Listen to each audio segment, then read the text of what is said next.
नमस्कार साथियों, एक बार फिर से कलाम क्लासेस में आपका हार्दिक स्वागत है। आज का हमारा जो टॉपिक रहने वाला है, कल हमने पढ़ा था राजपूतों की उत्पत्ति। तो आज हम बात करने जा रहे हैं राजपूतों के बारे में थोड़ी सी, और फिर हम पढ़ेंगे गुर्जर प्रतिहार।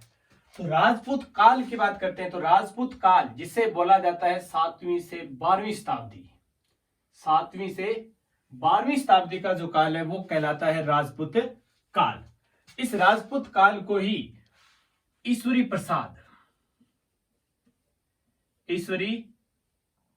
प्रसाद ने एक नाम दिया था, राज्यों का काल, राज्यों का काल। तो ये राज्यों का काल क्या कहानी है? देखिए, 7वीं शताब्दी से पहले जो भारत था, उस समय भारत के अंदर पूरे भारत में एक ही राजवंश था। जैसे मौर्य वंश था, पूरे भारत पर शासन किया था। गुप्त आए, पूरे भारत पर शासन किया। हर्षवर्धन आया, उसने भी लगभग पूरे भारत पर शासन किया। लेकिन अब 7वीं शताब्दी आते क्या हुआ, पूरे भारत में छोटे छोटे राज्य बन गए। और वो राज्य कौन थे? इन्हीं राजाओं के पुत्र थे जिन्हें बोला जाता था राजपुत्र। और इसी राजपुत्र शब्द से ही अपभ्रंश होता हुआ बन गया राजपूत। और उन्हीं राजपुत्रों ने यहाँ पर अपने छोटे छोटे साम्राज्य बसा लिए और अनेक राज्य बन गए। तो काल क्या कहलाया? राजपूत काल। और ऐसी व्यवस्था रही थी 12वीं शताब्दी तक। 13वीं शताब्दी में फिर हमारे सल्तनत काल पूरे भारत पर राज करने वाले, जैसे कुतुबुद्दीन ऐबक है, अलाउद्दीन खिलजी, ऐसे शासक आ जाएंगे आगे। तो सल्तनत काल स्टार्ट हो जाता है। यहां तक 7वीं से 12वीं शताब्दी तक इन राजपूत शासकों ने यहाँ पर शासन किया। और ईश्वरी प्रसाद ने इसे क्या नाम दे दिया कि राज्यों में पहले बड़े राज्य थे, उनके आगे छोटे छोटे सामंत होते थे, उन्होंने अपने राज्य बनाए, इसलिए इसे राज्यों का काल कह दिया। या फिर इसे हम कह सकते हैं सत्ता का विकेंद्रीकरण।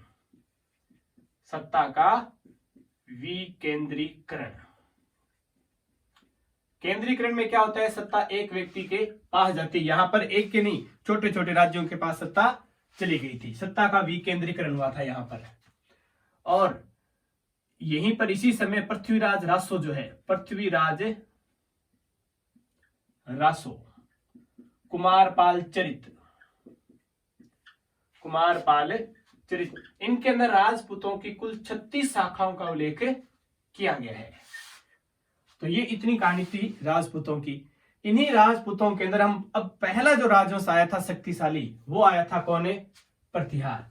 अब भारत में जब छोटे छोटे राज्य होते, सीधी सी बात है, बाहरी आक्रमणकारी भी भारत में बढ़ गए और उनसे रक्षा करने जो आए थे वो कौन थे? प्रतिहार। इन्होंने 7वीं से 12वीं शताब्दी तक नहीं, लेकिन 8वीं से 10वीं शताब्दी तक उत्तर भारत में, 8वीं से 10वीं शताब्दी तक उत्तर भारत की विदेशी आक्रमणकारियों से रक्षा की। इसीलिए इन्हें क्या कहा गया?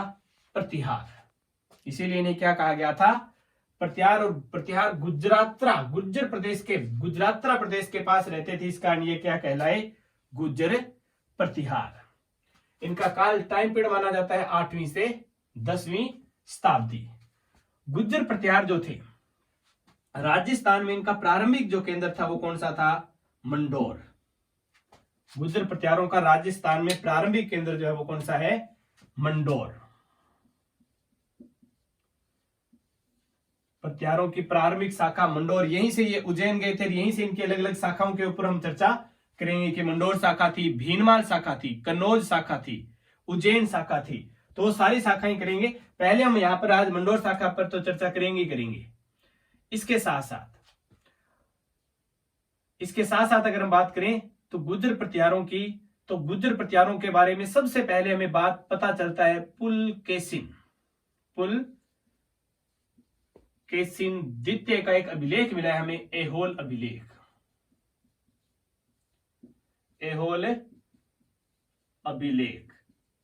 पुलकेशिन द्वितीय के ऐहोल अभिलेख के अंदर पहली बार गुर्जर प्रतिहारों के बारे में हमें अभिलेखीय प्रमाण मिलता है। तथा एक राष्ट्रकूट शासक हुआ था, राष्ट्रकूट वंश का शासक, अमोघ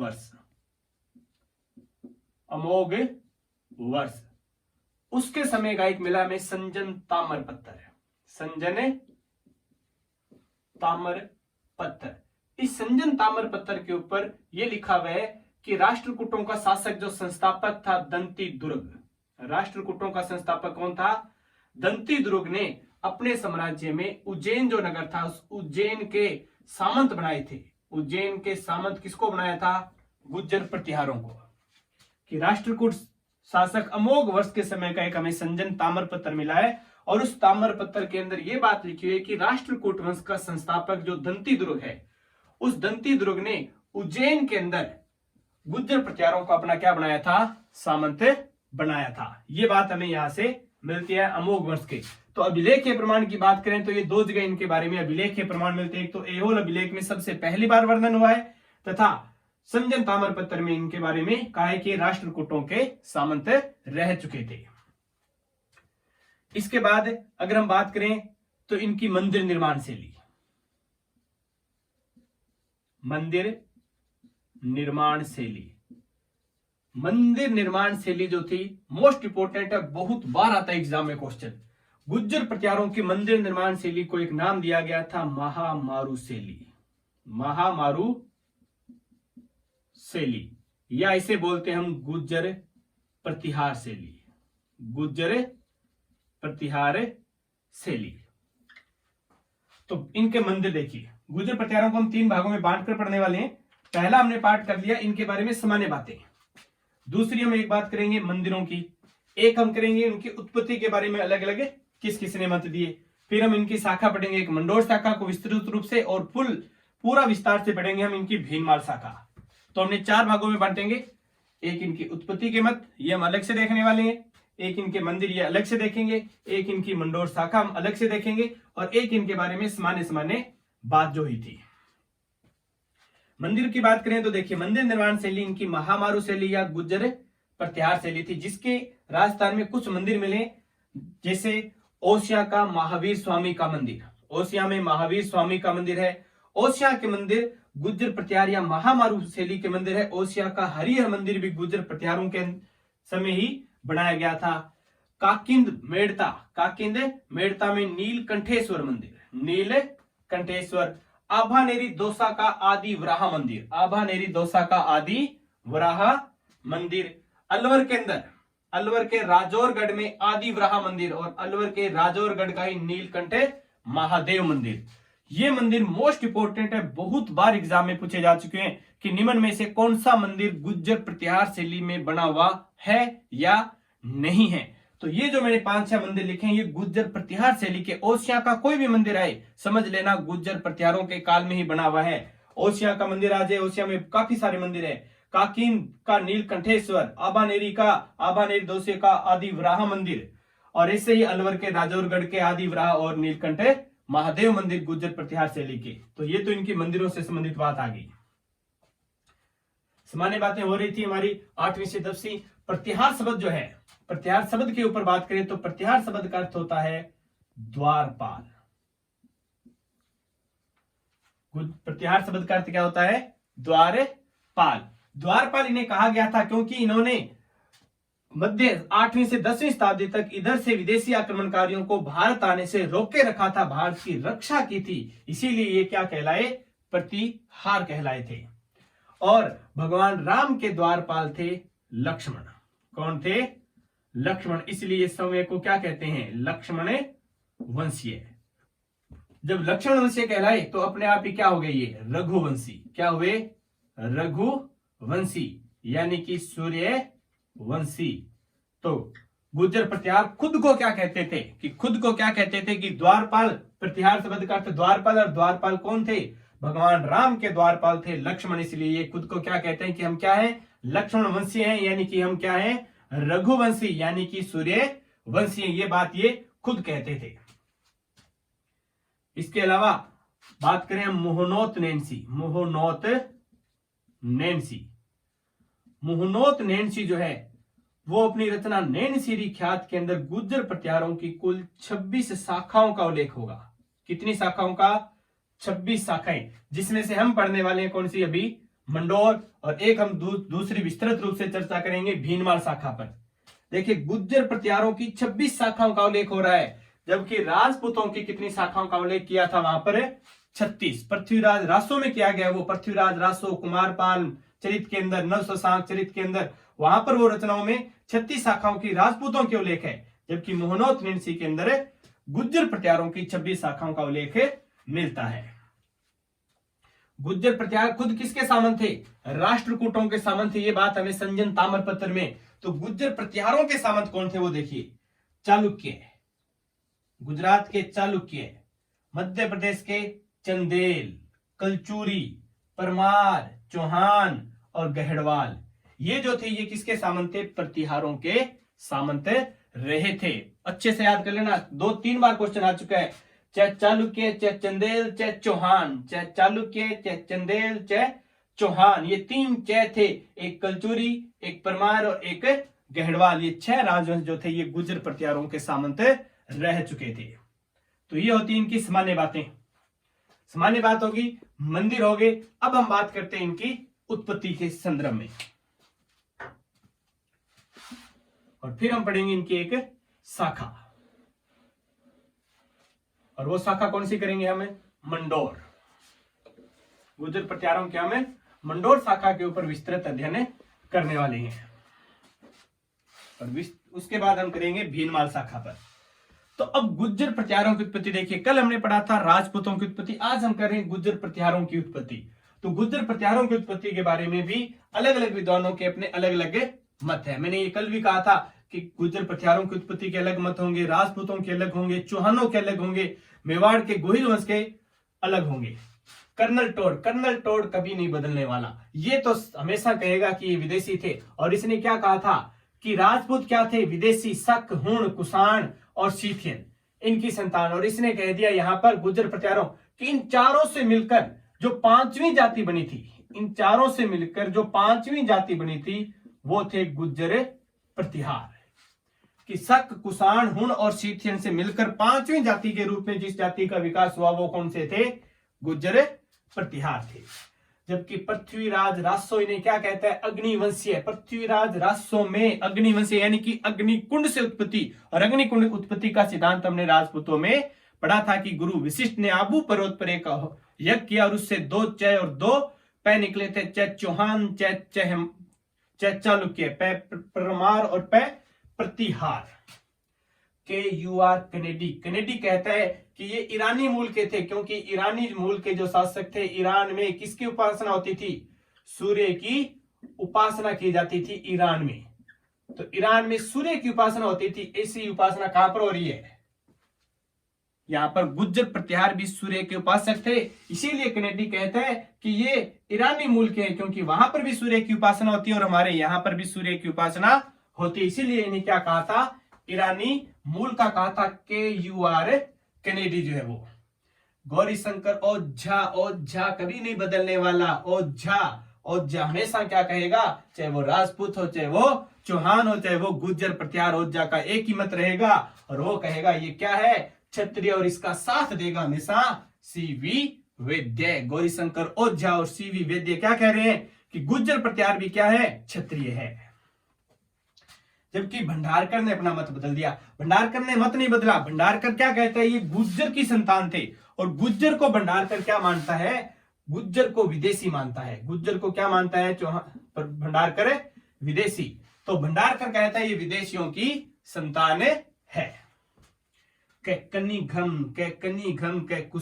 कुषाण यानी कि युची, और इसमें एक शब्द और जोड़ दिया बस, शक व युचियों की संतान।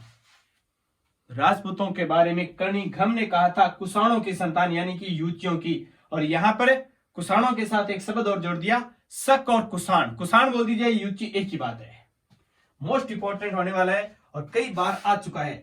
हर्नले, न्यूलर और स्मिथ, ये शब्द ध्यान से देख लेना, आपको एग्जाम में मिलने वाले हैं।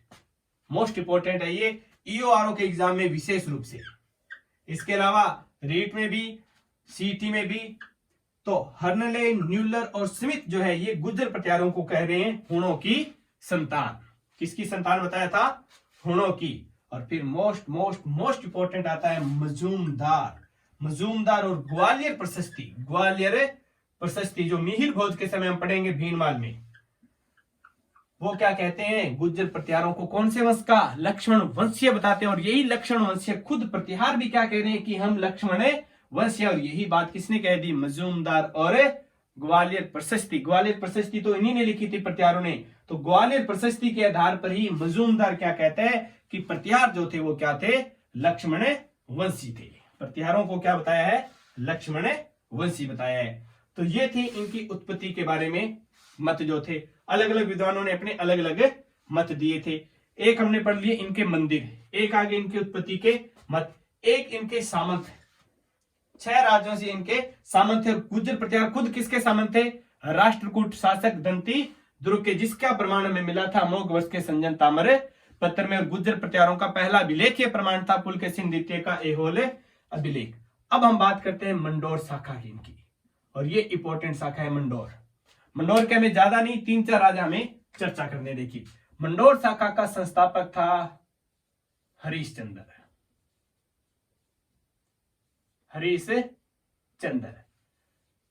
हरिश्चंद्र जो है ये गुर्जर प्रतिहारों का, अगर सीधा एग्जाम में क्वेश्चन आता है गुर्जर प्रतिहारों का संस्थापक, तो गुर्जर प्रतिहारों की पहली शाखा कौन सी? मंडोर शाखा है। तो मंडोर शाखा का जो संस्थापक होगा यही गुर्जर प्रतिहारों का प्रारंभिक संस्थापक माना जाएगा। तो सीधा संस्थापक पूछे तो यही, यानी कि गुर्जर प्रतिहारों का मूल पुरुष, आदि पुरुष या संस्थापक, मूल पुरुष, आदि पुरुष या संस्थापक शब्द आ जाए तो उसका आंसर क्या रहेगा? हरिश्चंद्र रहेगा। मंडोर को राजधानी बनाने वाला यही शासक था। इसके बाद प्रमुख जो 2-3 शासक हुए इस वंश के, देखिए एक तो रज्जिल, कौन हुआ था?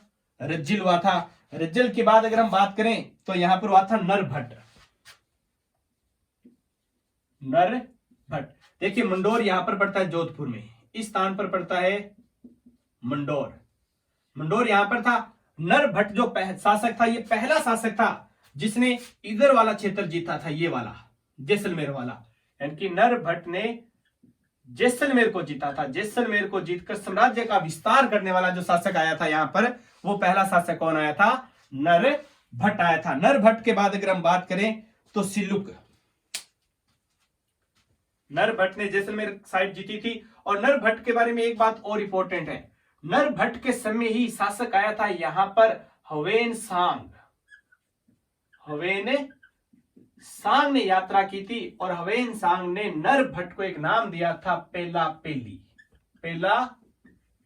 पेली। मोस्ट इंपॉर्टेंट है ये नाम। किसके बारे में कहा गया है? तो नरभट्ट के बारे में कहा गया है। नरभट्ट को पेला पेली कहा था हवेन सांग ने नरभट्ट को क्या कहा था? पेला पेली कहा था। और अगर हम बात करें तो इसके बाद प्रमुख राजा बनेगा सिल्लुक ने भी जैसलमेर का कुछ क्षेत्र, सिल्लुक ने जैसलमेर का वल क्षेत्र जो था, जैसलमेर का वल क्षेत्र जैसलमेर का ही पड़ता है ये। और मालानी क्षेत्र कौन सा है? बालोतरा बाड़मेर से जालोर तक का, यानी कि मंडोर से इस साइड का क्षेत्र जीता, इधर का क्षेत्र, ये क्षेत्र मंडोर का ज्यादा विस्तार जो सबसे ज्यादा किया था वो किसने की? कौन कर रहा है यहाँ पर? सिल्लुक कर रहा है, जिसने वल क्षेत्र जैसलमेर और मालानी क्षेत्र को भी जीता था। इसके बाद बक बऊक ऐसे शासक आएंगे, लेकिन प्रसिद्ध शासक जो आएगा वो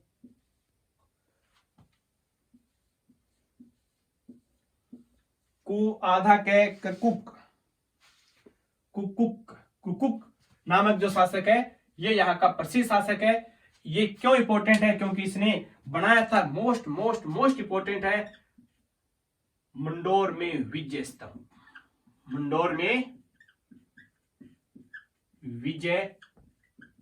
स्तंभ का जो निर्माण किया था वो किसने किया था? कुकुक ने किया था। मंडोर के विजय स्तंभ का निर्माण किया था, और इसी ने 861 ईस्वी में लिखाया था घटियाला अभिलेख।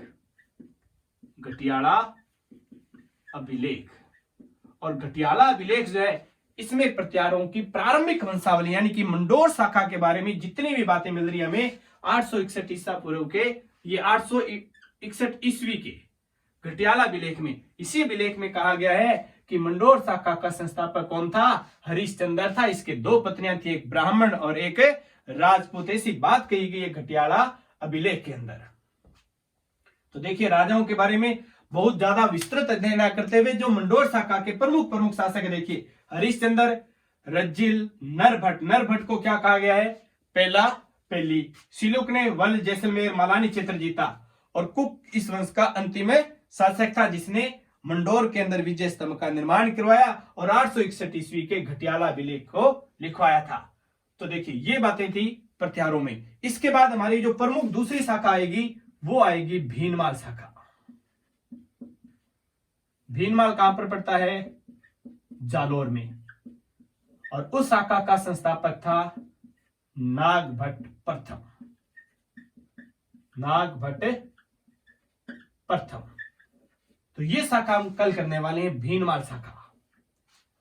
आज में देखिए वापस एक बार बेसिक सी बातें वापस रिपीट कर रहा हूं कि एक तो इनके मंदिर याद रखने हमें, एक इनके उत्पत्ति के मत, इनके सामंत कौन थे, और एक बेसिक बात की थी, और एक हमने कर ली इनकी मंडोर शाखा। तो आज इतना ही। कल हम लेकर आएंगे इनकी भीनमाल शाखा और जो मोस्ट इंपोर्टेंट होने वाली है। आज के लिए इतना ही। धन्यवाद। जय हिंद साथियों।